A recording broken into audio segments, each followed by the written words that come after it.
हरे कृष्णा कृष्ण कृष्ण हरे हरे, हरे राम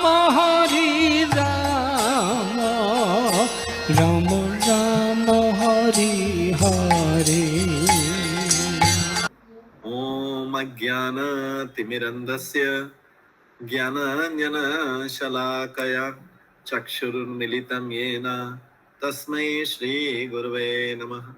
श्रीचैतन्यमनोभीष्टं स्थापितं येन भूतले स्वयं रूप कदा मह्यं ददाति सपदान्तिकं। वन्देऽहं श्रीगुरु श्रीयुतपदकमलं श्रीगुरुन् वैष्णवांश्च श्रीरूपं साग्रजातं सहगणा रघुनाथान्वितं तं सजीवं साद्वैतं सावधूतं परिजनसहितं कृष्णचैतन्यदेवं श्रीराधा कृष्णपादां सहगणा ललिता श्रीविशाखान्वितं च। नमो विष्णुपदाय कृष्णप्रस्थाय भूतले श्रीमते भक्तिवेदांत स्वामिनिति नामिने। नमस्ते सरस्वती देवे गौरवाणी प्रचारिणे निर्विशेषा शून्यवादी पाश्चात्य देशतारिणे। वाञ्छाकल्पतरुभ्यश्च कृपा सिन्धुभ्येव च पतितानां पावनेभ्यो वैष्णवेभ्यो नमो नमः। जय श्री कृष्ण चैतन्य प्रभु नित्यानंद श्री अद्वैत गदाधर शिवासादि श्री गौर भक्तवृंद। हरे कृष्ण कृष्ण कृष्ण हरे हरे, हरे राम राम राम हरे हरे। ओम नमो भगवते वासुदेवाय, ओम नमो भगवते वासुदेवाय, ओम नमो भगवते वासुदेवाय। नारायणं नमस्कृत्य नरं चैव नरोत्तमं देवीं सरस्वतीं व्यासं ततो जयमुदीरयेत्। नष्टप्रायेषु भद्रेषु नित्यं भागवत सेवया भगवते उत्तम श्लोके भक्तिर्भवति नैष्ठिकी। कृष्णाय वासुदेवाय देवकी नंदनाय च नंद गोपकुमाराय गोविंदाय नमो नमः। हरे कृष्णा। आज की इस क्लास में सबका स्वागत है। कल हमने हरे कृष्ण प्रभु जी, सादर प्रणाम। कल हमने 26 प्रणाम। हरे कृष्णा सबको मेरा प्रणाम, सादर प्रणाम। कल हम श्रवण कर रहे थे श्रीमद् भागवतम के पहले स्कंद के दूसरे अध्याय के 26वां श्लोक पूरा कर लिया था हमने। जी प्रभु जी, 26 पूरा हो गया। 26 पूरा, तो आज 27वें श्लोक से करेंगे। सब लोग अपने भागवतम में 27वें श्लोक का निकाल लीजिए, अपने पास भागवतम रखेंगे तो अच्छा रहेगा सामने। रजस्तम प्रकृतया समशीला भजन्ति वे पितृभूत प्रजेशादीन श्रिया ऐश्वर्य प्रजापसवः। जो लोग रजोगुणी तथा तमोगुणी हैं, जो लोग रजोगुणी तथा तमोगुणी हैं, वे पितरों, अन्य जीवों तथा अन्य देवताओं की पूजा करते हैं। जो लोग रजोगुणी और तमोगुणी, वो किसकी किसकी पूजा करते हैं? पितरों की, अन्य जीवों की और उन देवताओं की पूजा करते हैं जो सृष्टि के संबंधी कार्यकलापों के प्रभारी। सृष्टि में भगवान ने अलग अलग देवताओं को अलग अलग काम दे रखे हैं, तो वो उन देवताओं की पूजा करते हैं जिसको जो जो चीज चाहिए। जिसको वर्षा की जरूरत है, इंद्र की पूजा करेगा। जिसको धन की जरूरत है, कुबेर की पूजा करेगा या लक्ष्मी की देवी के रूप में पूजा करेगा। बुद्धि के लिए गणेश जी की पूजा करेगा और अलग अलग कार्यों के लिए अलग अलग लोगों की पूजा करेंगे। ये जिनको जो रजोगुणी तमोगुणी है। क्योंकि वे इन देवताओं से स्त्री, धन, शक्ति तथा संतान का लाभ उठाने की इच्छा से प्रेरित होते। वे स्त्री, धन, शक्ति तथा संतान का लाभ उठाने की इच्छा से, अलग अलग कारण हो सकते हैं, उसमें ये सारे कारण बताए गए। इन इच्छाओं से व्यक्ति रजोगुण तथा तमोगुण जो है उसमें वो लोग रहते हैं और इन देवताओं की और इन मनुष्यों की पूजा करते हैं। ठीक है, इसका मतलब है कि इनकी इच्छाएं क्लियरली अलग हैं। भगवान को प्राप्त करने की इच्छा इन लोगों की नहीं है। इन लोगों की इच्छा भगवान को प्राप्त करने की, इनकी इच्छाएं भगवान की प्राप्ति से अलग इच्छा।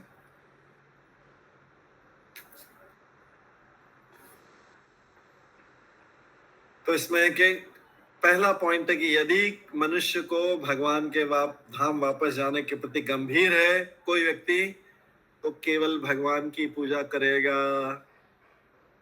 सर्वधर्मान परित्यज्य माम एकम शरणम भजम। कृष्ण को अच्छा नहीं लगता कि उनका जो स्थान है उनसे नीचे वालों को शेयर किया जाए। जिसको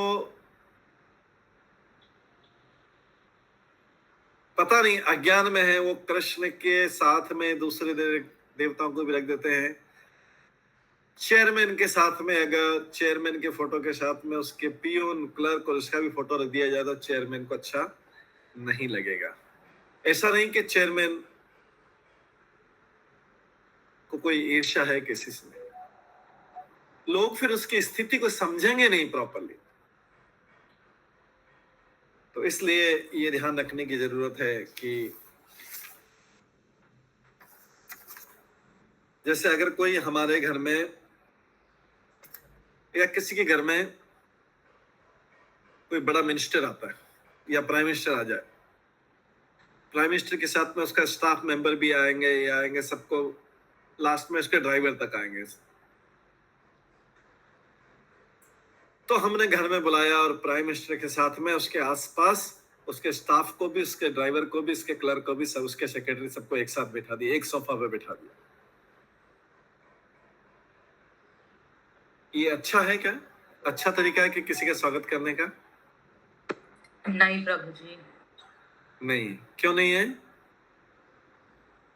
क्योंकि जिसका जो लेवल है उसको वो हमको रिस्पेक्ट देनी चाहिए, क्योंकि उनका एक पोजीशन है। हाँ, तो जिसका जो पोजीशन है उसके अनुसार उसको वैसा सम्मान देना चाहिए। इसमें भगवान को कोई ऑब्जेक्शन नहीं हो सकता है, लेकिन ये हमारी मूर्खता है कि हम बाकी सब लोगों को भगवान के बराबर समझते। तो फिर सारी चीजों की कामना है, सब मुक्ति की भी कामना है, भक्ति सब तो बाकी लोगों से ही मांग ले अगर बराबर है। लेकिन ऐसा नहीं करते हैं, तो इसलिए दूसरा नाम अपराध भी हो जाता है। पहला नाम अपराध, दूसरा नाम अपराध हो जाता है, जो 10 नाम अपराध है उसमें से कि शिव ब्रह्मा आदि देवताओं की तुलना या उनका जो महिमा है उसको भगवान की महिमा के बराबर समझना या भगवान की महिमा से स्वतंत्र समझना। To consider the name of the demigod like Lord Brahma and Shiva to be equal to or independent of the holy and the Lord, भगवान के नाम के बराबर समझना ये अच्छा नहीं है, ये उनका अपमान है। हमको कोई बुलाए और साथ में हमारे अपने डॉग को भी बिठा दे, डॉग को, सब बच्चों को बिठा दे, तो हम उसमें बहुत ऑड पोजीशन में आ जाएंगे।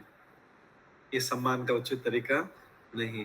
लेकिन भारत में घर घर जाइए, बोलते हैं हम धर्म का पालन करते हैं, पूजा करते हैं, देखने जाइए तो पता लग गया कि भगवान राधा कृष्ण या रामचंद्र ये नीचे हैं और सारे देवता ऊपर है। उस सबसे ऊपर टॉप पे उनकी कुल देवी है, सबसे टॉप पे उनकी कुल देवी है, उसके बाद दूसरे देवी देवता है, उसके बाद करके अभी किसी ने बोल दिया तो इसलिए भगवान का, राधा कृष्ण का या राम सीता लक्ष्मण हनुमान इनका भी पूजा, गौर निताय को तो जानते ही नहीं वो लोग, ये सब रख दिया। इससे भगवान की पोजीशन का अपमान है, ये अज्ञान है। वो बोलते हैं कि अगर हम कुल देवी के हटाएंगे, सब कुछ करेंगे, तो पता नहीं हमारे जीवन में क्या हो जाएगा, कितना कितना नुकसान हो जाएगा, हमारे बच्चों को क्या हो जाएगा, हमारे घर को क्या हो जाएगा, हमारे धन को क्या हो जाएगा, हमारी समस्या बढ़ जाएगी। इसलिए जो अभी प्रभु जी लोग बोल रहे हैं तो ठीक है, रख दिया है, उनके कहने पर रख दिया, लेकिन हम नीचे रख देंगे, एकदम नीचे रख देंगे, राधा कृष्ण को कर देंगे। हमारा ऊपर जैसा सेट है हम चेंज नहीं करेंगे। लोग इतने डरते, इतने डरते, इतने भयभीत होते हैं, किसी को टच नहीं करते, चाहे वो जॉइंट फैमिली नहीं भी हो सकती। नहीं नहीं, ऊपर वाले उतने टाइम से तो वही दे रहे हैं। तो जो है, इसलिए इनमें से कोई भी जो है भगवान के प्रति गंभीर नहीं रहता। जो जिसको भगवान के ऊपर पूरा विश्वास रहेगा, कई लोग ऐसे हैं, बोलते हैं प्रभु आइए, पूरा जो घर का हमने मंदिर बना रखा है सब चेंज करना है, आप अपने हिसाब से सेट करके जाइए। तो उनके वो हम जो स्टैंडर्ड के हिसाब से, बाकी ठीक है, देवी देवता को भी रख देते हैं नीचे कहीं पे, गुरु वाले लेवल पर रख। तो ये जो है लोगों का धार्मिक प्रण के अपने घर के मंदिर में सेटअप में भी कहीं सेटअप नहीं, कुल देवी ऊपर है, सब कुछ ऊपर है, देवी देवता ऊपर है, भगवान को नीचे रख दे। डर लगता है कुछ उल्टा नहीं हो जाए, इतने साल से तो वही दे रहे थे। लेकिन जो है ये भागवतम जो है बहुत क्रांतिकारी ग्रंथ है, रिवॉल्यूशनरी ग्रंथ है भागवतम। भागवत क्रांति लाता है, किसके, जो भी भगवान का भक्त बनना चाहेगा उसके जीवन में क्रांति लाता है। क्रांति के क्या मीनिंग, सब उलट पुलट कर देता है। भगवान कृष्ण ने क्या किया, भगवान कृष्ण ने कई पीढ़ियों से इंद्र की पूजा हो रही थी। भगवान कृष्ण ने नंद महाराज से बहुत डिस्कशन किया, आर्गुमेंट किया। नंद महाराज समझा कि बेटा इंद्र का, लेकिन भगवान ने बोला नहीं, ये तो सब भगवान करते हैं, अगर कुछ करना है तो गोवर्धन का करो।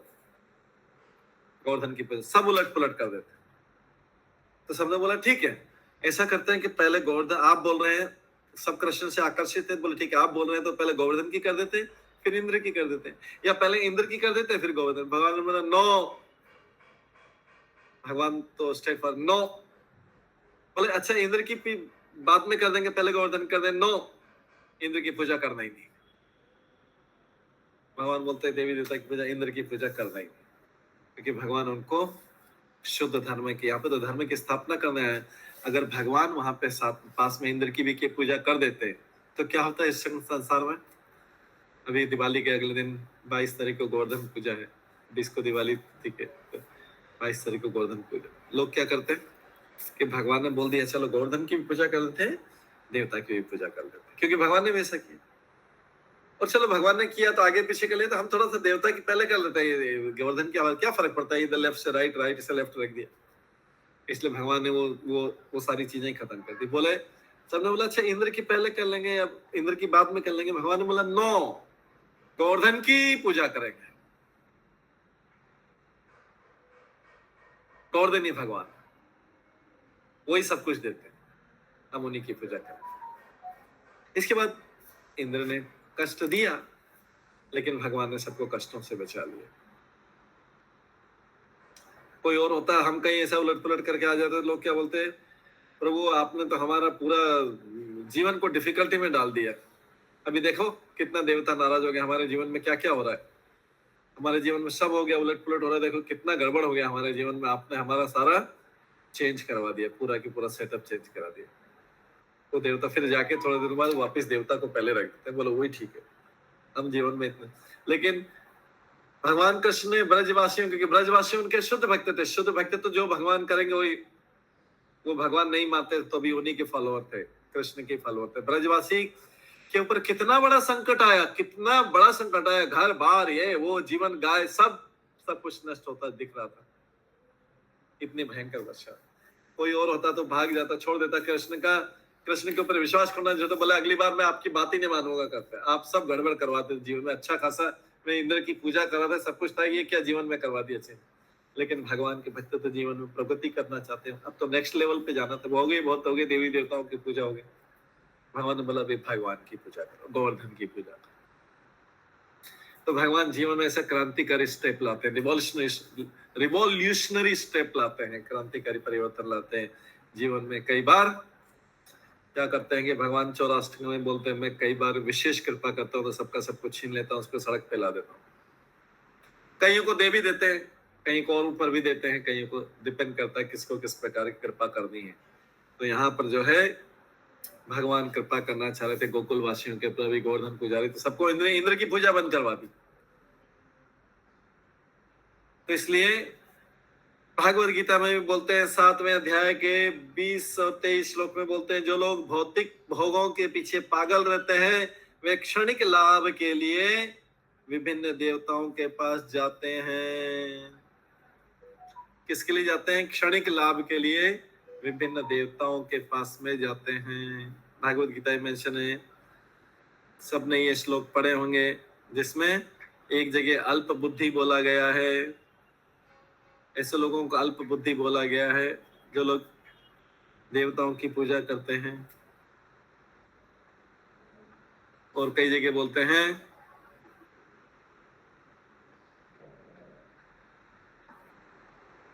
कि वे उनका की जो भी दिया हुआ क्षणिक है। तो इसलिए भागवत गीता का श्लोक है, कौन सा श्लोक है? 7वें अध्याय का 20वां श्लोक है, कामे स्थिते हृदय ज्ञान प्रपद्यन्ते अन्य देवता तम तम नियमम आस्थाय प्रकृतया नियतः स्वयं। कामे स्थिते हृदय ज्ञान, जिनकी बुद्धि को काम ने इच्छाओं ने जिनकी बुद्धि को हर लिया है, कामे स्थिते हृदय ज्ञान, जिनकी बुद्धि को, जिनकी इंटेलिजेंस को चुरा लिया है, किसने? कामे स्थिते, काम इच्छाओं ने, प्रपद्यन्ते अन्य देवता, वो दूसरे देवताओं की शरण में जाते हैं, तम नियमम आस्थाय, और जाके वहां के नियमों का पालन करते हैं और अपने अपने स्वभाव के कारण प्रकृति नित्य स्वयं, अपने अपने स्वभाव के कारण अलग अलग देवताओं की पूजा करते हैं। अगर कोई काल भैरव की पूजा कर रहा है तो उससे बातचीत करने की भी जरूरत नहीं, पता लग जाएगा इसमें कौन सा गुण है। ये तमोगुण वाला व्यक्ति है। कोई रजोगुण बहुत ज्यादा देवी देवता की पूजा करता है, समझ लेना चाहिए कौन सा व्यक्ति है, ये रजोगुण वाला व्यक्ति है। कोई उससे ऊपर पूजा आराधना करता है विष्णु के, उसकी, तो उसको बोलना चाहिए सत्वगुण में है या शुद्ध सत्वगुण में है। तो इसलिए सबको, लोगों को भोग चाहिए और आनंद चाहिए भौतिक जीवन में,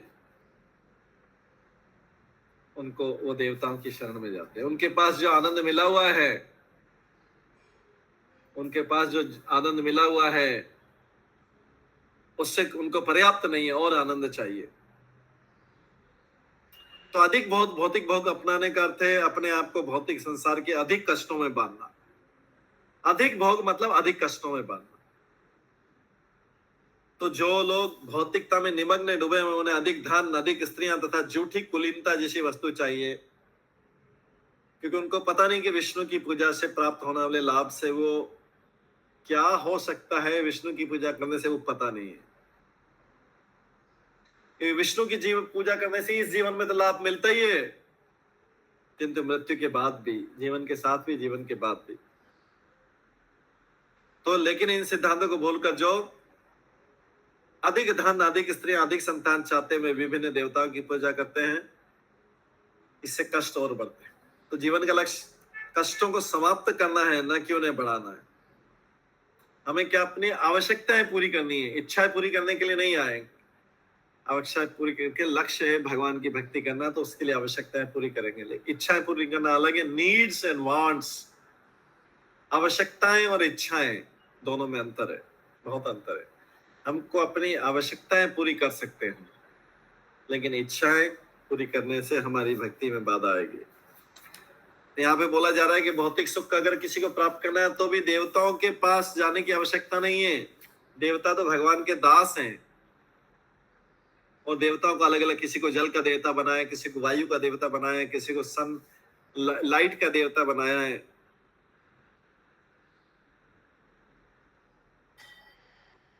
तो इसलिए ये सब जो है व्यक्ति इसमें फंस जाता है। इसलिए हर व्यक्ति को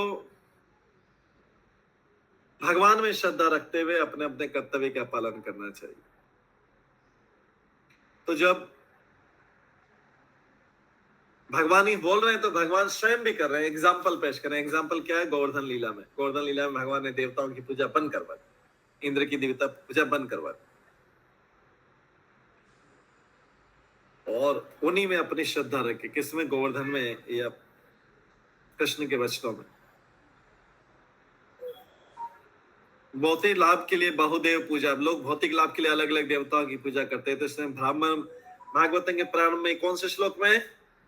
दूसरे श्लोक में, पहले अध्याय के दूसरे श्लोक में बोलता है ये सब छल धर्म है, केतव धर्म है, टेम्परेरी चीज देंगे, परमानेंट चीज आपसे ले लेंगे, आपको नकली हीरा पकड़ा देंगे, असली हीरा आपसे ले लेंगे, बोलेंगे नकली, ये क्योंकि नकली हीरा बहुत चमचमा रहा है, आपका असली हीरा पुराना है, उतना चमचमा नहीं। तो इसलिए भागवत धर्म जो है, भागवतम इन सब चीजों से व्यक्ति को सावधान करता है। केतव धर्म, छल धर्म से सावधान करता है।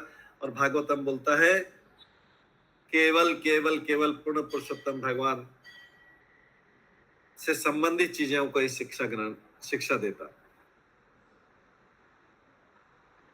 देवताओं को सम्मान करना है, नमस्कार किया, प्रणाम कर लिया, लेकिन पूजा किसकी करनी है? कोई व्यक्ति अपने अंकल आंट जो है अगर बहुत सारा सामान दे रहे हैं, बहुत सारी चीजें, आइसक्रीम, चॉकलेट, ये सब जब फास्ट फूड सब खिला पिला रहे हैं, इसका मतलब ये नहीं कि पिताजी को छोड़ दे, माता पिता को छोड़ दे और अंकल को अपने माता पिता बना ले। लेकिन ऐसा लोग कर रहे हैं संसार। अब माता पिता को छोड़ के अंकल, क्योंकि माता पिता ये सारी चीज दिलाते नहीं, माता पिता बोलते हैं बच्चे हेल्दी रहना चाहिए तो इसलिए हम अपने हिसाब से खिलाएंगे। लेकिन अंकल आंट जो है वो क्या करेंगे? थोड़े समय के लिए, उनको ज्यादा समय तो आपको पालना नहीं है, जीवन भर तो पालना नहीं है, तो क्या करेंगे? जो इच्छा बोलेंगे वो कर देंगे, दिला देंगे, वैसा कर देंगे। देवता लोगों का रोल अंकल आंटी जैसा है, भगवान का रोल माता पिता जैसा है। इसके बाद आगे, इसलिए सब कुछ कौन है? वासुदेव है। तो जो 28 और 29 श्लोक है, ये इंपॉर्टेंट श्लोक है। इसमें देखिए वासुदेव की महिमा का वर्णन किया गया है। हमारे जीवन में सब कुछ वासुदेव होना चाहिए। तो 28-29 श्लोक जो है हम पढ़ेंगे, किस प्रकार से सब कुछ को ही वासुदेव मानना चाहिए, वासुदेव की कृपा से हो रहा है। तो 28-29 श्लोक हमने रखा है। वासुदेव परावेदा, वासुदेव परामखा, वासुदेव परायोगा, वासुदेव पराक्रिया, वासुदेव परम ज्ञानम, वासुदेव परमम तपः, वासुदेव परधर्म, वासुदेव परागति।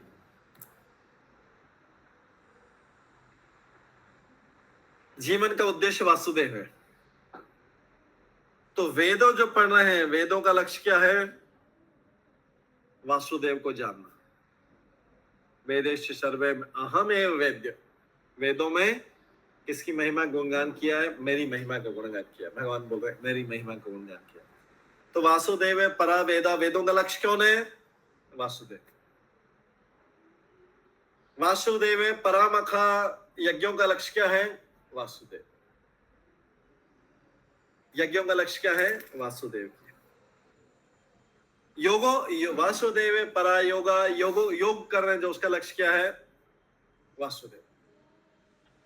क्रिया, वासुदेव परा क्रिया, जो सकाम कर्म कर रहे हैं उसमें भी धीरे धीरे क्या है? सकाम कर्म से छुटकारा पाके वासुदेव को प्राप्त करना है। वासुदेव परम ज्ञान, ज्ञान जो एकत्रित कर रहे हैं उसका लक्ष्य क्या है? वासुदेव को प्राप्त करना। वासुदेव परम तप, जो तप का अल्टीमेट लक्ष्य क्या है? वासुदेव। वासुदेव परोधर्म, धर्म का लक्ष्य क्या है? वासुदेव। और गति, गति मतलब जीवन में जहां जाना है हमें, उसका लक्ष्य क्या है? वासुदेव। इसलिए वास्तविक धर्म क्या है? उनकी प्रेम पूर्ण सेवा करना ही है धर्म है। वासुदेव परो धर्म, वासुदेव परागति। जो सर्वोच्च धर्म है, सर्वोच्च धर्म है वासुदेव को प्राप्त करना। तो इन 2 श्लोकों में क्या पता लग रहा है कि वासुदेव ही पूजा के पात्र हैं, यज्ञ के पात्र हैं, तप के पात्र हैं, क्रिया के पात्र हैं, ज्ञान के पात्र हैं, धर्म के पात्र हैं, वेदों के पात्र हैं वासुदेव।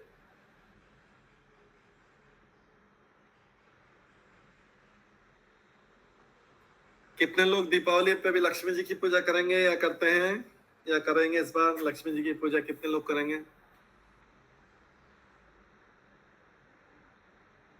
बहुत सारे लोग हरे कृष्ण प्रभु जी, ठाकुर जी करेंगे तो सही। हरे कृष्ण करेंगे, सब लोग करेंगे, लेकिन लक्ष्मी जी की पूजा नारायण के साथ करना। वासुदेव जो नारायण उन्हीं का रूप है। और हमने देखा था ना वासुदेव भगवान को बिठाते हैं संग में, हाँ जी, लड्डू गोपाल को भी बिठाते हैं संग में। लड्डू गोपाल का और लक्ष्मी जी का कॉम्बिनेशन तो बनेगा नहीं। नहीं, अलग ही बिठाते हैं, मतलब पूजा में रखते हैं, उनको भी बिठाते हैं। हाँ, लेकिन लक्ष्मी जी के साथ में नारायण भी लाना। जहाँ जहाँ पे लक्ष्मी जी की मूर्ति मिलती है वहां पे नारायण भी मिल जाएगा। उनसे बोलना नारायण या विष्णु रूप भी मिल जाएगा। दोनों को पूजा करेंगे तो अच्छा रहेगा, ठीक है। और आरती भी लक्ष्मी जी की अलग से गाएंगे तो नारायण नाराज हो जाएंगे। अपना माइक बंद कर लीजिए। अगर लक्ष्मी जी की अलग से पूजा करेंगे तो नारायण क्या सोचेंगे? नारायण नाराज हो जाएंगे। नारायण की पूजा करेंगे तो लक्ष्मी जी की कोई नाराजगी नहीं होगी, लेकिन लक्ष्मी जी की पूजा करेंगे तो क्योंकि लक्ष्मी जी भगवान की सेवा करती है, भगवान तो भगवान, तो इसलिए लक्ष्मी की पूजा होनी चाहिए। लक्ष्मी नारायण की पूजा होगी तो नारायण का आशीर्वाद मिलेगा और लक्ष्मी जी आएंगे, लक्ष्मी जी आएंगे। हरे कृष्ण प्रभु जी, हरे कृष्णा। पानी चाहिए? हाँ बोलिए। हरे कृष्ण प्रभु जी, कौन सी आरती गानी चाहिए लक्ष्मी नारायण के लिए? लक्ष्मी नारायण के लिए अलग से तो आरती नहीं, वो कोई शास्त्र में होगी, लेकिन जो है राधा कृष्ण की आरती या जो हम ये करते हैं सबसे अच्छा है, ये भी कर सकते हैं। गोविंदम आदि पुरुषम तमम भजामि, जो हम क्लास से पहले करते हैं ना, इसमें भी कर सकते हैं। ठीक है प्रभु जी। गोविंदम आदि पुरुषम जो क्लास से पहले ब्रह्म संहिता वाला कर सकते हैं, और राधा कृष्ण के भजन गा सकते हैं। राधा कृष्ण से संबंधित जो भी आरती है वो कर सकते हैं। ठीक है प्रभु जी। और जो राधा कृष्ण से लक्ष्मी नारायण की प्राप्ति भी हो जाएगी राधा कृष्ण के बाद, क्योंकि वो उन्हीं का विस्तार। लेकिन खाली लक्ष्मी जी की नहीं करके लक्ष्मी नारायण की पूजा करनी चाहिए, ठीक है। तो अगर प्रभु जी हमारे कृष्णा कॉन्शियस नहीं है, भक्ति में नहीं है, तो फिर भी कहीं से विष्णु की मूर्ति खरीद लीजिए, साथ में रख देना। प्रभु जी को प्रॉब्लम तो नहीं होगा। प्रभु जी को क्या प्रॉब्लम होगा कि साथ में लक्ष्मी जी रखी हुई है, देखो साथ में रख दिया, नारायण का भी रख दिया, कोई प्रॉब्लम नहीं होगा प्रभु जी, कोई प्रॉब्लम नहीं होगा। कोई प्रॉब्लम नहीं है। साथ में नारायण को रखने में कोई प्रॉब्लम तो नहीं है। लक्ष्मी जी के करो, लेकिन साथ में नारायण को रखो, बिल्कुल भी नहीं, बिल्कुल भी प्रॉब्लम नहीं, ठीक है। शिवानी माता जी। हरे कृष्णा प्रभु जी, दंडवत प्रणाम। प्रभु जी, क्योंकि ना मतलब वही जैसा कि हमारे फैमिली में ऐसे गणेश लक्ष्मी की पूजा और वो सिल्वर वाले गणेश लक्ष्मी का सेट रहता है, तो क्योंकि अगर मेरे प्रभु को भी समझाने जाऊं तो वो शायद अग्री ना करें। समझाने की जरूरत नहीं है, एक साथ में चाहे मिट्टी का भी हो, नारायण की जहाँ पे ये मिलता है, मिट्टी के मिलते हैं, वहां से एक नारायण भी खरीद लो, नारायण भी मिल जाएगा। ओके। और प्रभु जी लाइक क्योंकि हमारे यहाँ ऑफिस में होती है पूजा और पूरे स्टाफ भी होते हैं, तो मैं मतलब उनको क्या दामोदर अष्टकम हम मतलब अगर वो यशोदा दामोदर वाला जो है पूरे जाके वो कराएं तो वो भी कर सकते हैं। यस, दीपावली के दिन दामोदर अष्टकम करना बहुत अच्छा ही। हाँ, क्योंकि मैं विष्णु जी के माना नारायण जी की मूर्ति विग्रह ला सकूं नहीं ला सकूं नहीं पता, बट हम ये लेके जाके वो करा दे तो वो ये अच्छा दामोदर अष्टकम कर, ठीक है। ओके। और अगर मिल गया मेरे को विग्रह तो वो भी लेके आऊंगी, लेकिन क्या होता है कि गणेश लक्ष्मी तो साथ में बिठाते हैं और फिर नारायण भगवान जी को मेरे को शायद साइड में ही रखना पड़ेगा। नहीं तो फिर लड्डू गोपाल है, लड्डू गोपाल के सामने ये गोविंदम आदि पुरुषोत्तम मजा में सबको बहुत अच्छा लगेगा। ये ठीक। गोविंदम आदि पुरुषोत्तम लड्डू गोपाल, लड्डू गोपाल बाल गोपाल है, इसलिए उनके अलग से पूजा हो सकती है, बाल गोपाल। ठीक है प्रभु जी, हरे कृष्ण। हरे कृष्ण। ठीक है, और किसी का तो कोई प्रश्न नहीं है? एक हरे कृष्णा, मैंने तो दीपक की पूजा करते हैं हम लोग तो। दीपक की? हाँ, दिया दिया सजा के थाली में। किसकी पूजा? आगे विग्रह कौन सा रहता है? विग्रह नहीं रहता, दिया ही रहते खाली। लक्ष्मी जी का सोच के करते हैं ज्यादा तो, लेकिन दिया के करते हैं कि अज्ञान हट जाए, ज्ञान आए, प्रकाश आए। नहीं, दिया अगर रखेंगे, भगवान के बिना दिए का मतलब नहीं है। भगवान के बिना दीपक का कोई मतलब नहीं है। प्रकाश की पूजा नहीं करते हम लोग भगवान की पूजा करते हैं, भगवान के स्वरूप की करते हैं। चाहे लड्डू गोपाल सामने रख लो, कोई प्रॉब्लम नहीं है। लड्डू गोपाल रख लो, दामोदर पीछे रख लो, दामोदर अष्टकम करो, ब्रह्म संहिता करो, ये सब कर सकते। ठीक है। हरे कृष्ण प्रभु जी। हाँ जी, बोलिए। हम लोग तो लक्ष्मी गणेश जी का पूजा करते हैं। हाँ। तो लड्डू गोपाल भी हम लोग घर में है। हाँ। तो हम लोग क्या लक्ष्मी गणेश का पूजा साइड में रख के लक्ष्मी गणेश का पूजा ये गोपी गोपाल पूजा एक साथ कर सकते हैं क्या? लड्डू गोपाल का आप स्तुति जो गाएंगे, लड्डू पहले स्टार्ट करिए। अभी एकदम ज्यादा चीजें स्टार्ट करिए लड्डू गोपाल की पूजा करते हुए। जो हम क्लास स्टार्ट होने से पहले ब्रह्म संहिता गाते हैं, उससे पूजा कर सकते हैं। या दामोदर अष्टकम, जो भी आजकल दामोदर महीना चल रहा है, तो कृष्ण को उखल से बांधा हुआ जो पिक्चर है ना, यशोदा मैया खड़ी है, वो वाले पिक्चर में दामोदर अष्टकम गा सकते हैं।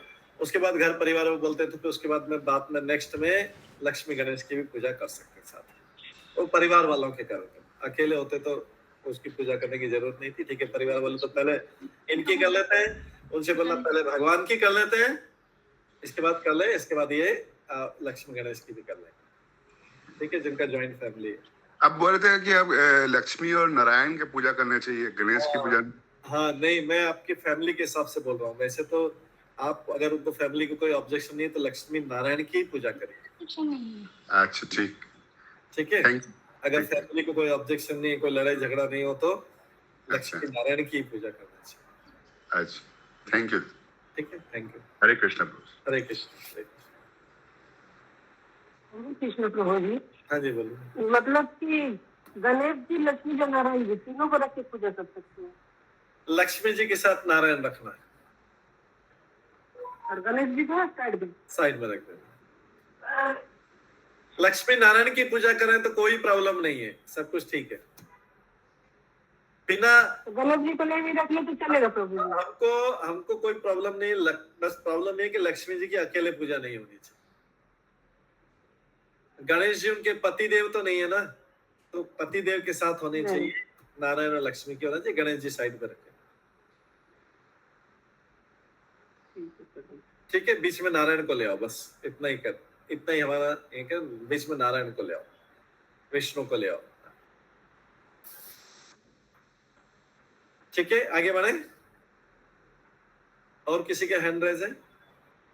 कुछ प्रभु राधे गोविंद को पूजा तो कर सकते हैं ना? राधे गोविंद अगर लक्ष्मी नारायण की जगह में राधे गोविंद को करे तो यस, वो लक्ष्मी नारायण का आशीर्वाद मिलेगा पूरा। राधा गोविंद तो और ऊपर का ही, राधा गोविंद को करते हैं तो लक्ष्मी नारायण की पूजा ऑटोमेटिकली उसमें हो गई। ठीक है, संजय चौधरी प्रभु। हरे कृष्ण प्रभु जी। हाँ जी, बोलिए माता जी। प्रभु जी, मेरे यहाँ लक्ष्मी नारायण की फोटो है, वो रख के कर सकते हैं? यस, कोई प्रॉब्लम नहीं। लक्ष्मी नारायण मंदिर में लक्ष्मी नारायण की विग्रह नहीं है, फोटो है। हाँ ठीक है, चलेगा। और हम ना दामोदर ये नारायण उपनिषद और श्री सुक्तम का पाठ करते हैं। नारायण उपनिषद और किसका?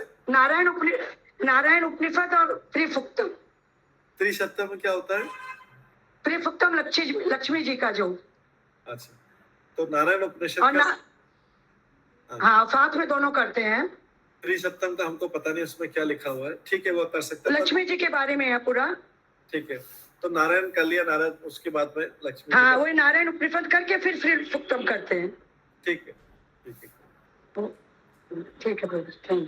हम इसलिए बोल रहे हैं स्पेशली कि आप सब लोग भागवतम का श्रवण कर रहे हैं, तो ये बताना अपना कर्तव्य है कि सबके जीवन में परिवर्तन आना चाहिए।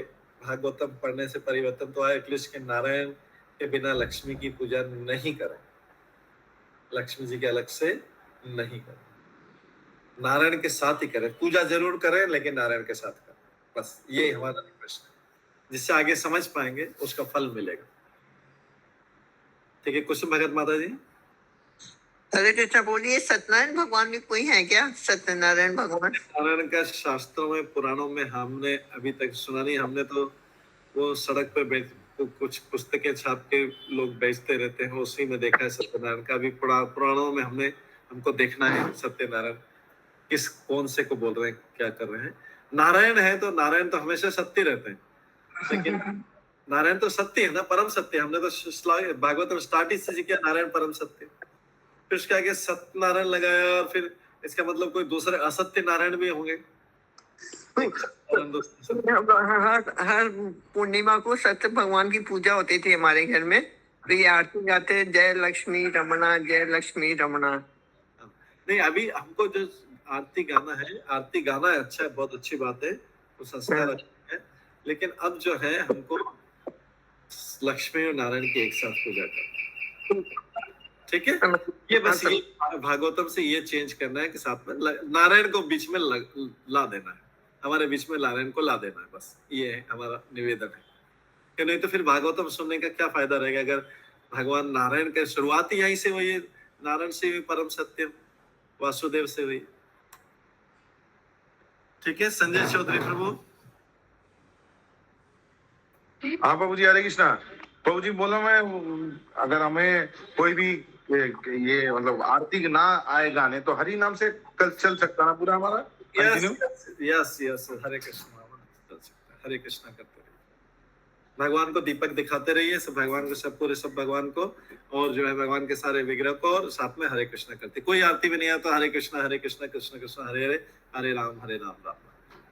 ठीक है प्रभु, ठीक है। दामोदर अष्टकम करे तो अच्छा है, क्योंकि दीपावली के दिन दामोदर लीला हुई थी। ब्रह्म संहिता भी धीरे धीरे करेंगे, इसलिए हमने ब्रह्म संहिता इस क्लास के पहले ब्रह्म संहिता स्टार्ट किया है, तो धीरे धीरे इनकी पूजा कर सकते। ठीक है, तो ये हमारे जीवन का उद्देश्य है, वासुदेव। इसलिए श्लोक में वासुदेव वासुदेव वासुदेव वासुदेव आया श्लोक में। तो हमें समझना है कि जिस चीज पे भागवतम जिस चीज पे जोर दे रहा है, उसको हमको अपने जीवन में भी अपनाना है। अदरवाइज हम भागवतम सुन के भी वापस से वही कर रहे हैं जो हम अपने जीवन के पहले में करें, तो फिर हमारा भागवतम से कोई फायदा नहीं होने वाला, कोई फायदा नहीं होने वाला। सुमना गौरंगी माता जी। हरे कृष्णा प्रभु जी, सादर प्रणाम। सादर प्रणाम प्रभु जी। जैसे भौतिक संसार में हम लोग देखते हैं सब गणेश जी लक्ष्मी जी की पूजा करने के बाद में लक्ष्मी जी की आरती करते हैं, गणेश जी की आरती करते हैं। हाँ। तो हम लोग तो जैसे पहले दामोदर अष्टकम कर लिए, ब्रह्म संहिता कर लिए, उसके बाद में फिर आरती, क्या आरती गानी चाहिए? देखिए, परिवार के लोग अगर एग्री हो जाते हैं स्टॉप करने का, नहीं तो उसके बाद फिर लक्ष्मी गणेश की गा लेना, बाद में गा लेना, पर मेन आपकी आरती हो गई है। प्रभु हम लोग के तो राधा गोविंद का ही हम लोग सेवा करते हैं, गणेश जी लक्ष्मी जी तो नहीं, राधा गोविंद का ही करते हैं। तो उस समय क्या आरती गाएं? राधा गोविंद की आरती के लिए जो है, हम एक तो राधा गोविंद की आरती करते समय खाली हरे कृष्ण महामंत्र बोल सकते हैं, और दामोदर की आरती कर रहे हैं दीपावली के दिन, दामोदर का तो दामोदर अष्टकम गा सकते हैं, और लड्डू गोपाल का कर रहे हैं तो ब्रह्म संहिता गा सकते हैं। बाकी नॉर्मल पूजा हो गया, पूजा तो हो गया। हरे कृष्ण खाली अगर ऐसे करना है हो तो हरे कृष्ण कर सकते हैं, हरे कृष्ण करके कीर्तन चलता रहेगा। ठीक है, कीर्तन चलता रहेगा उसमें। हरे कृष्ण में लक्ष्मी नारायण की भी आरती हो जाएगी, क्योंकि इसके मीनिंग में बताया गया कि जो लोग राधा कृष्ण को मानते हैं उनके लिए हरे राधा रानी है और कृष्ण कृष्ण है, लेकिन जो लोग लक्ष्मी नारायण की पूजा करते हैं उनका हरे मतलब लक्ष्मी है और कृष्ण मतलब नारायण है। तो लक्ष्मी नारायण भी आ गए ना, उसी में हरे कृष्ण में आ गए। ठीक है, हरे कृष्ण प्रभु जी। हाँ जी बोलो। हाँ, हम तो इस साल भर 365 दिन ही ब्रह्म संहिता गोपी गीत करते हैं। हरि बोल, बहुत अच्छा है। फिर गोपी गीत करना भी बहुत अच्छा है, कर सकते। कार्तिक महीना, और कार्तिक महीने में कभी गोपी गीत करते हैं, कभी ब्रह्म संहिता, दोनों मिलाकर करते हैं। ठीक है, बहुत अच्छा हाईएस्ट लेवल का है। हरे कृष्ण। ठीक है, तो आगे जो है, इसलिए इसमें वासुदेव का बताया गया है, बता दिया गया है कि वासुदेव ही प्रामाणिक शास्त्र जो है सब लोग बताते हैं कि वासुदेव ही सर्वश्रेष्ठ है। वासुदेव या कृष्ण को बोला गया है। सारे यज्ञ वास्तव में वासुदेव की अनुभूति के लिए होते हैं। वासुदेव का नाम ही यज्ञ भी है। भगवान का एक नाम जो है यज्ञ भी है। भगवान को यज्ञ पुरुष भी बोला जाता है। इसके बाद जो है, इसलिए ये वासुदेव की पूजा का यहाँ पे महत्व बताया। सारे मंत्र में देखो कितनी बार सब वासुदेवी यज्ञ है, वासुदेवी वेद है, वासुदेवी परम क्रिया है, वासुदेवी योग है, वासुदेव तप है, वासुदेवी ज्ञान है, वासुदेवी गति, वासुदेवी धर्म। भागवतम पढ़ने तो इसके ऊपर हमें विश्वास भी होना चाहिए। तो इसलिए जो है हमें इस ज्ञान को प्राप्त करना जरूरी है, और ऐसा करके हमें धीरे धीरे वासुदेव से पूर्ण साक्षात्कार हो सकता है, ऐसी भक्ति करते कर। अब इसके बाद जो है, ज्ञान भी हम इसलिए प्राप्त करते हैं, ज्ञान का अनुशीलन भी किस लिए करते हैं? वासुदेव के लिए करते हैं। भागवत गीता के कौन से अध्याय में? 13वें अध्याय में ज्ञान के अनुशीलन के लिए 18 बातें लिखी गई है। व्यक्ति को अभिमान रहित होना चाहिए, मद रहित होना चाहिए, अहिंसक होना चाहिए, सहिष्णु होना चाहिए, सरल होना चाहिए, गुरु भक्त होना चाहिए, आत्मसंयमी होना चाहिए। लेकिन इसका अल्टीमेटली उद्देश्य क्या है? ज्ञान का सारा अनुशीलन भगवान वासुदेव की भक्तिमय सेवा में जाकर समाप्त होता है। वासुदेव को पता लग गया तो नीचे की सारी क्रियाएं का उद्देश्य पूरा हो गया, जो भी हमारे गुण। इसलिए तप का सारे जो है वासुदेव, क्योंकि वासुदेव आदि भगवान श्री कृष्ण है, ये उसका यहाँ पे बताया गया है। और जीवात्माएं भी उन्हीं वासुदेव के अंश हैं।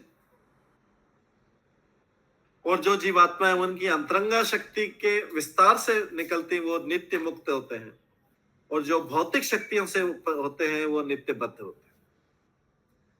जो जीवात्माएं भगवान की अंतरंगा शक्ति से कनेक्ट हो जाते हैं वे नित्य मुक्त होते हैं, उसके विस्तार से बनते हैं, वे नित्य मुक्त होते हैं। जो भौतिक शक्तियों से उद्भूत होते हैं नित्य बद्ध होते हैं।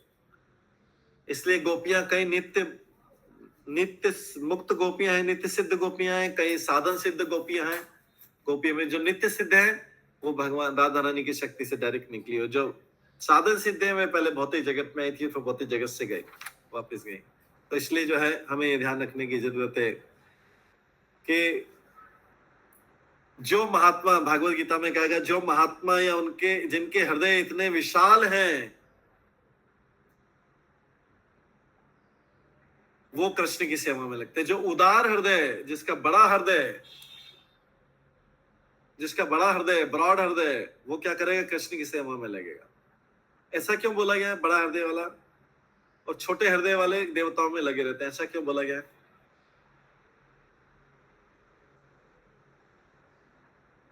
तो इच्छा पूर्ति के लिए करते हैं ना देवता। तो इच्छा पूर्ति करने से क्या होता है? कौन सा हृदय बनता है, बड़ा या छोटा? छोटा हो जाता है।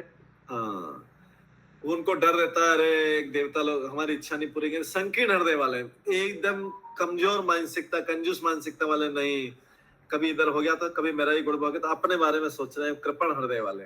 लेकिन जो उदार हृदय वाले कृष्ण की करेंगे, चाहे कुछ भी हो जाए, कितनी भी तकलीफ आ जाए। ब्रजवासियों के ऊपर भी तो आई तकलीफ।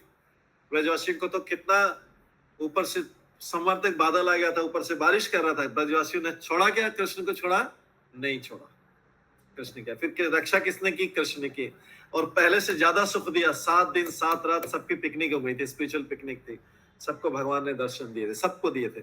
ऐसे भगवान के दर्शन नहीं मिलते थे। तो फायदा हुआ, नुकसान हुआ? उनको देवता की पूजा बंद करके भगवान की गोवर्धन की पूजा करने से फायदा हुआ या नुकसान हुआ? फायदा हुआ। थोड़ी देर के लिए नुकसान लगा, डर गए एकदम, अरे इतनी तेज बारिश है। वो कोई हमारे जैसा होता तो बोलता है कि मैं तो पहले ही बोल रहा था कि ये देवता की पूजा बंद करने से इतना बड़ा नुकसान हो जाएगा। देखो हो गया ना नुकसान। मैं जो बोलता हूँ सही बोलता हूँ, जो नुकसान हो गया। लेकिन जो उदार व्यक्ति बोलेंगे नहीं, अभी इंतजार करो, फायदा होगा नुकसान होगा, अभी देखो। अल्टीमेटली ये सब भगवान के भक्त जो हैं वो उससे निराश नहीं होते इन बाधाओं से।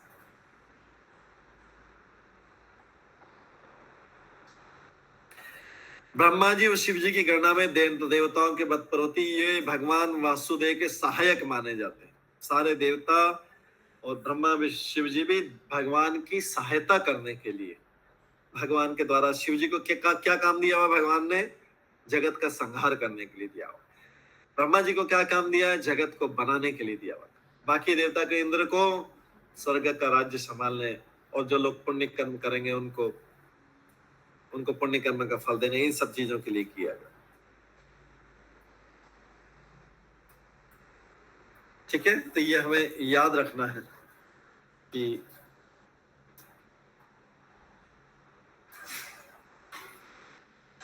देवता लोग किस लिए हैं और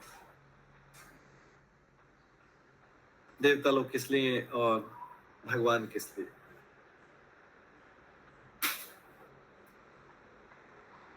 लक्ष्मी जी को लोग बिठाते हैं अलग से ऐसा आशीर्वाद देता हुआ। लक्ष्मी जी को कभी किसी भागवतम के पिक्चर में, भागवत गीता में, भागवतम में, किसी पुराण में लक्ष्मी जी को कभी अलग तो नहीं देख सकते। लक्ष्मी जी तो नारायण के साथ रहते और ज्यादातर देखते हैं कि उनके चरणों की सेवा करती रहती। तो कहाँ से विचार आया कि लक्ष्मी जी की अलग से पूजा करनी चाहिए? कहाँ से विचार आया? किसके मन का विचार है? शास्त्रों में तो ऐसा कोई फोटो भी देखने को नहीं मिलता है। क्षीरोदक्षा विष्णु का फोटो देख लो, गर्भोदक्षा विष्णु का फोटो देख लो, लक्ष्मी जी उनके चरणों की सेवा कर, या उनके साथ खड़ी, ज्यादा से ज्यादा उनके साथ खड़ी। और भगवान तो स्वयं जो है लक्ष्मी जी को अपने वक्षस्थल पे धारण करते हैं, जो स्वर्ण चिन्ह के रूप में, वत्स, श्री वत्स के रूप में। तो अलग कहाँ पे हुई? किसने देखा अलग से? या मिट्टी की मूर्ति बनाने वालों ने बना दी? किसने अलग से देखा है कभी पुराणों में, शास्त्रों में? क्योंकि सारा समाज कर रहा है, सारे लोग कर रहे हैं, तो हम भी कर रहे हैं।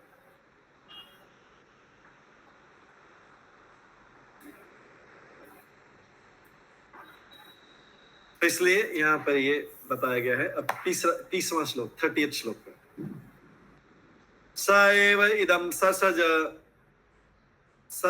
इदं ससर्ज अग्रे भगवान आत्ममायया सत असत रूपया चसो गुणमय अगुण विभो।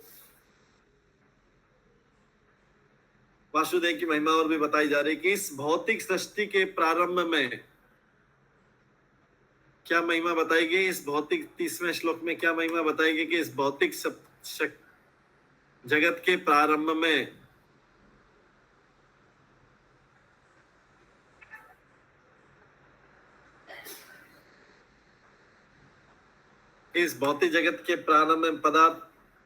प्रारंभ में उन भगवान वासुदेव ने अपने दिव्य पद पर रखकर अपनी अंतरंगा शक्ति से कारण तथा कार्य की शक्तियां उत्पन्न की। कारण और कार्य, भगवान तो सर्व कारण कारणम है। तो इसलिए भौतिक जगत की उत्पत्ति के लिए आवश्यक कारण और कार्य शक्तियां भी उन्हीं के द्वारा उत्पन्न की गई, भगवान के द्वारा। इसलिए भगवान तो भौतिक गुणों से अप्रभावित रहते हैं, और भगवान इस भौतिक जगत के पहले भी थे, भौतिक जगत के बाद भी रहेंगे। इसलिए माता जी अपना माइक बंद करिए, माइक बंद करिए।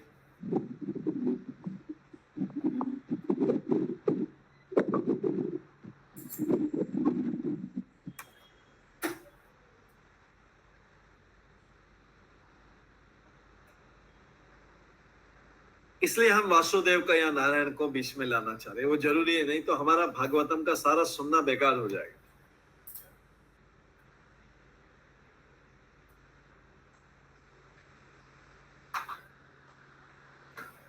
तो भगवान की स्थिति तो इस भौतिक जगत में आने में सदैव दिव्य रहती है। वे पूर्ण रूप से आध्यात्मिक है और उन्हें इस भौतिक जगत के गुणों से कुछ भी लेना देना नहीं, क्योंकि गुण भगवान के आध्यात्मिक गुणों से भिन्न है।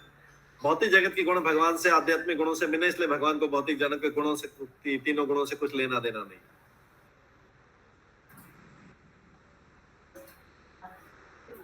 आगे 31वां श्लोक, श्लोक नंबर 31। ये सब छोटे छोटे श्लोक थे और इसमें कुछ ज्यादा बताने का भी नहीं है, इसलिए अब अभी 31वां श्लोक करें। तया विलसितेषु येषु गुणेषु गुणवानिव अंतः प्रविष्टा भाति विज्ञानेन विजृंभित।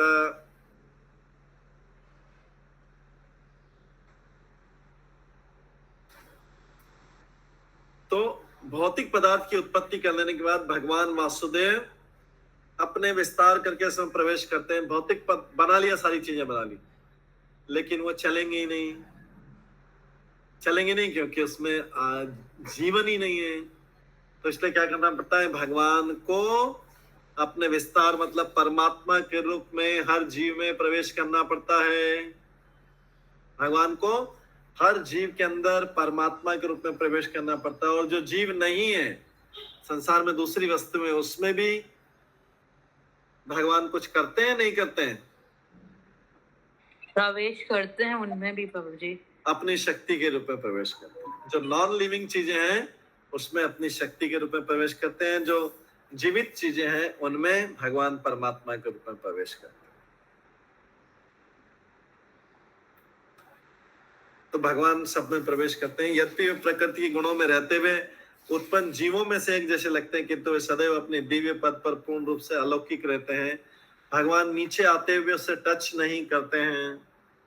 भौतिक जगत में आके भी वो टच नहीं करते हैं, भौतिक जगत को स्पर्श नहीं करते हैं। जैसे कमल लोटस फ्लावर कीचड़ में रहता है, लेकिन वो कीचड़ से गंदा नहीं होता है।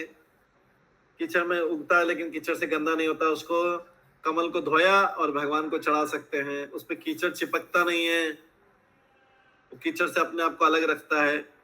इसी प्रकार से भगवान जो है, भगवान अपने आप को स्वतंत्र रखते हैं। भौतिक गुणों में आके भी कीचड़ नहीं चिपकता है।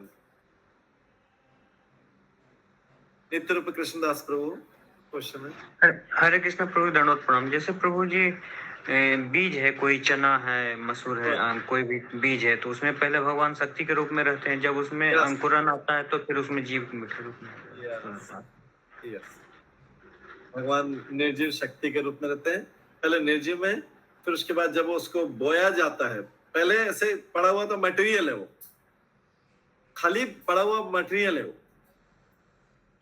जैसे मनुष्य के बच्चे का उत्पन्न होता है वैसे खाली पड़ा हुआ मटेरियल है बीज।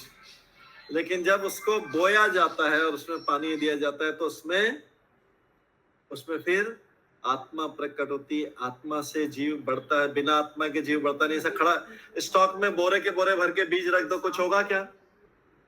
कुछ नहीं होगा।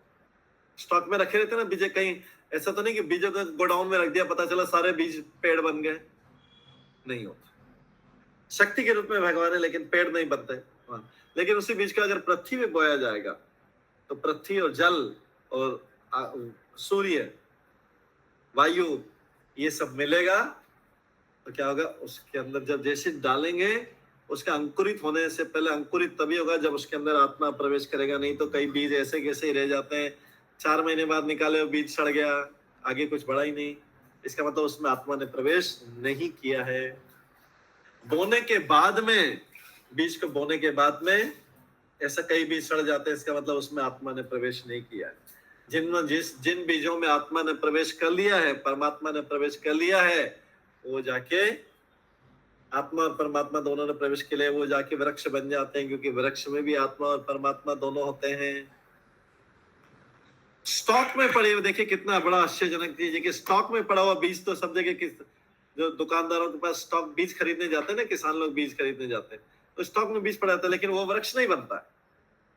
जब इस किसान उसको लाता है, उसको बोता है और उसमें पानी और धूप जब होता है तो फिर वो अंकुरित होता है।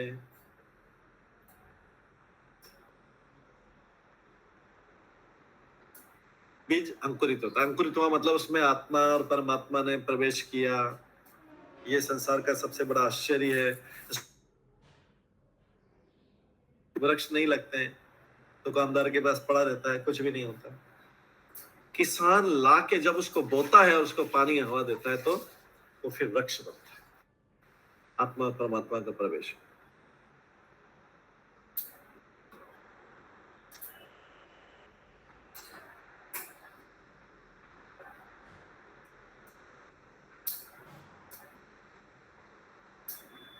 ठीक है, आगे करते हैं। तो इसलिए जीवात्माएं भगवान के विभिन्न अंश प्रत्यंश, जो बद्ध जीवात्मा आध्यात्मिक जगत में रहने लायक नहीं है उसे भौतिक जगत में डाल दिया जाता है। जो आत्माएं भगवान के पास रहने लायक नहीं है उसको नीचे डाल दिया जाता है, रिजेक्टेड लॉट में डाल दिया जाता है, जिससे जी भर के पदार्थ का भोग कर सके। तो परमात्मा के रूप में क्या करते हैं फिर? परमात्मा के रूप में तथा जीवों के नित्य सखा के तौर पर भगवान अपने किसी एक पूर्ण अंश के द्वारा जीवों के साथ रहकर उनके भौतिक भोगों में पथ प्रदर्शक बनते हैं।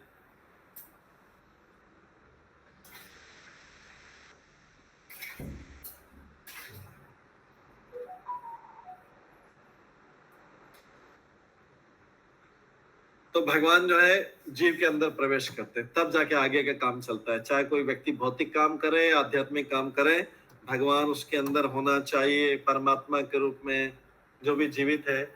और जो जीवित नहीं है उसमें भगवान शक्ति के रूप में रहते हैं। तो इसलिए भगवान ही रहते हैं, शक्ति के रूप में रहते हैं। तो इसलिए बोला गया ना, कण कण में भगवान है। कण कण में भगवान है, एकदम सही है, क्योंकि व्यक्ति में भी, लिविंग में भी भगवान है, नॉन लिविंग में रूप, अलग रूप में, शक्ति के रूप में। जैसे एटम बम रहता है, एटम बम से पूरा कंट्री क्यों नष्ट हो जाता है, पूरा देश क्यों नष्ट हो जाता है? एटम बम तो बम है, बम में क्या जान रहेगी, लेकिन उसके अंदर जो एनर्जी है, शक्ति है, वो भगवान।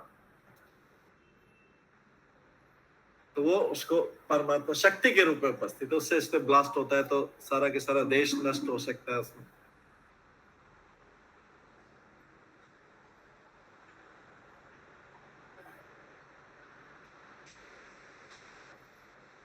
तो भगवान परमात्मा के रूप में, इसलिए दो पक्षी का उदाहरण आता है। दो पक्षी, एक ही वृक्ष पे दो पक्षी बैठे हुए, शरीर रूपी वृक्ष पे आत्मा और परमात्मा बैठे हुए। वो शरीर रूपी वृक्ष, शरीर बार बार बदलता, तो ये दोनों पक्षी अपना स्थान बदलते रहते हैं। एक पक्षी फल खा रहा है, दूसरा व्यक्ति उसको देख रहा है। एक व्यक्ति फल खा रहा है मतलब सकाम कर्म में बुरी तरह व्यस्त है, जबकि दूसरा व्यक्ति उसको देख रहा है, क्योंकि वो फल खाने वाला व्यक्ति फल,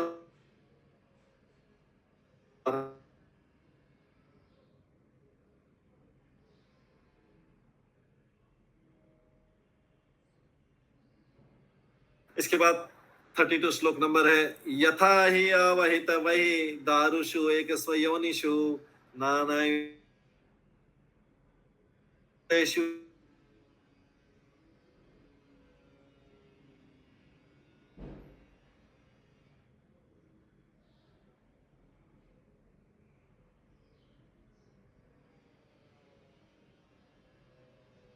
यद्यपि वे एक और आदित्य प्रकार लेकिन दिखाई नहीं देते।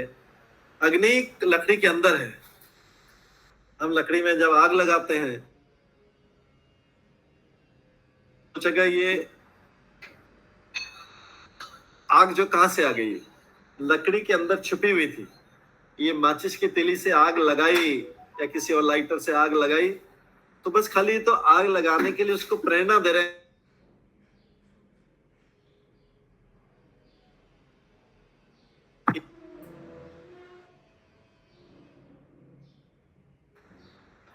जैसे परमात्मा रूप में भगवान सभी चीजों में, उसी तरह से जैसे अग्नि छिपी हुई लकड़ी के अंदर, उसी तरीके से यद्यपि एक प्रकार से अद्वितीय है, लेकिन वो सबके हृदय में विद्यमान रहते हैं और अलग अलग अद्वितीय रूपों में प्रकट होते हैं।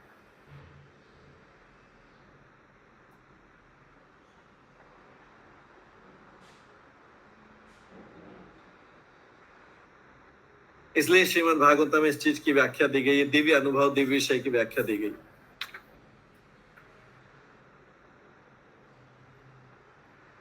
तो इसको समझना हो तो क्या करना पड़ता है? मनुष्य की देवी चेतना अन्य देवी चेतना की अनुकंपा से ही प्रकाशित की जा सकती है। मनुष्य की डिवाइन कॉन्शियसनेस है, वो किससे प्रकाशित की जा सकती है? अन्य देवी चेतना की अनुकंपा से प्रकाशित की जा सकती है।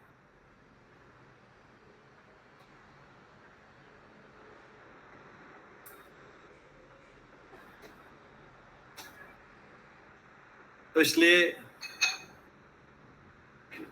ये हमें ध्यान रखना कि जैसे श्रीमद पूज्य गुरु काश रूप जीवात्मा में विनम्रता से श्रवण करने वाले कर्णों के द्वारा समुचित दिव्य संदेश प्रवेश कराकर आध्यात्मिक अग्नि प्रेरित। अग्नि के अंदर से अग्नि को देखना है, काश लकड़ी के अंदर जो अग्नि छुपे है उसको क्या करना है, पहले उसको कोई प्रेरणा देगा अग्नि को जलाने के लिए, तो इसमें माचिस से जलाई और उसमें कुछ कपूर या केरोसिन डाला है तो वो जल जाएगी तुरंत, क्योंकि अग्नि तो उसके अंदर छुपी हुई थी लेकिन कोई प्रेरणा देने वाला नहीं था, माचिस जलाने के लिए माचिस से लाइटर नहीं था। उसी के तरीके से हमारे अंदर दिव्य भगवान परमात्मा रूप में निवास कर रहे हैं। बाहर से किसकी जरूरत है, माचिस की जरूरत है। वो माचिस का काम कौन करता है, गुरु करते हैं। हमारे अंदर ऑलरेडी कोई बोलता है प्रभु हमारे अंदर परमात्मा है, फिर क्या ढूंढने की जरूरत है।